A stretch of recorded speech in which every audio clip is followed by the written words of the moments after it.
My name is Simon Smalley and I worship at St. Philip's. And the reading today is Luke 16, beginning at verse 19. The rich man and Lazarus. There was a rich man who was dressed in purple and fine linen and lived in luxury every day.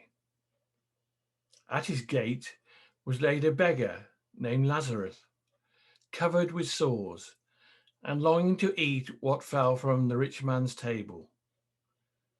Even the dogs came and licked his sores.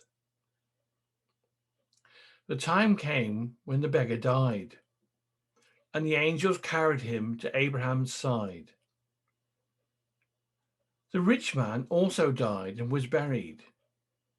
In Hades, where he was in torment, he looked up and saw Abraham far away with Lazarus at his side. So he called to him, "Father Abraham, have pity on me and send Lazarus to dip the tip of his finger in water and cool my tongue, because I am in agony in this fire." But Abraham replied, "Son, remember that in your lifetime you received your good things, while Lazarus received many bad things. But now he is comforted here, and you are in agony. And besides all this, between us and you, a great chasm has been set in place, so that those who want to go from here to you cannot, nor can anyone cross over from there to us." He answered, "And I beg you, Father, send Lazarus to my family, for I have 5 brothers. Let him warn them, so that they will not also come to this place of torment." And Abraham replied, "They have Moses and the prophets. Let them listen to them." "No, Father Abraham," he said, "but if someone from the dead goes to them, they will repent." He said to him, "If they do not listen to Moses and the prophets, they will not be convinced even if someone rises from the dead." During some of my time in Uganda, working for the Church Mission Society, I lived in a self-contained flat in the basement of a house belonging to a local family.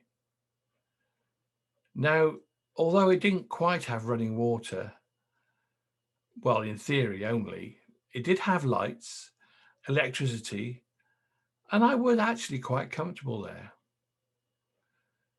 But one problem I soon found was the persistent screaming of a baby all night and every night. Now, after a while of this, I could stand it no more and went to complain to my landlord. He was most apologetic and explained that the daughter of one of his staff had an incurable bone cancer, causing her intense pain as and when she moved. But he also said to me that because it was a terminal disease, she wouldn't be a problem much longer.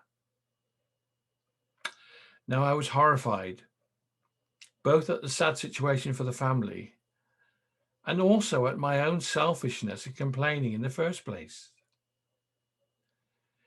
Each time I read this passage, I'm reminded about that exchange and place myself in the role of the rich man in the parable. Here was I, in my relative wealth as a white European, lording it over my relatively poorer African brothers and sisters around me. In this day and age, it is very easy to get wrapped up in our relative wealth. The problem with money is not that we have it, but it can so easily have us. Usually, you will find that those who have the least are the most generous with the little they have. So, the difficulty is that we look up to the stuff that God has blessed us with: money, health, jobs, family, status, and we start to rely on what we are given and then not on the giver. I speak to myself too here, as I am just as vulnerable as anyone else.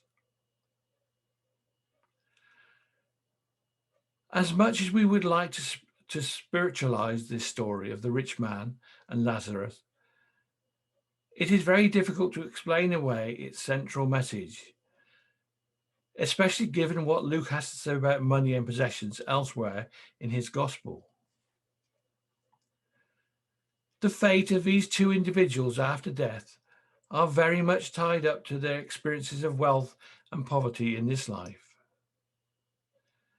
The story begins with a drastic reversal that happens after these two men die. In his lifetime, the rich man liked to display his wealth with beautiful clothes and lavish feasts. Lazarus, on the other hand, was covered with sores and was forever hungry. After his death, Lazarus is carried away to an honored place beside Abraham.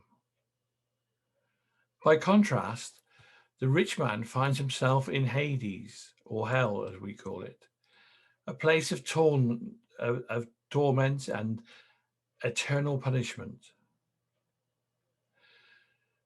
The rich man asked Abraham to send Lazarus as a servant to ease his pain in Hades. But Abraham responds that this cannot be done. Their fortunes have shifted. In their lifetimes, Lazarus suffered bad things and the rich man experienced good things.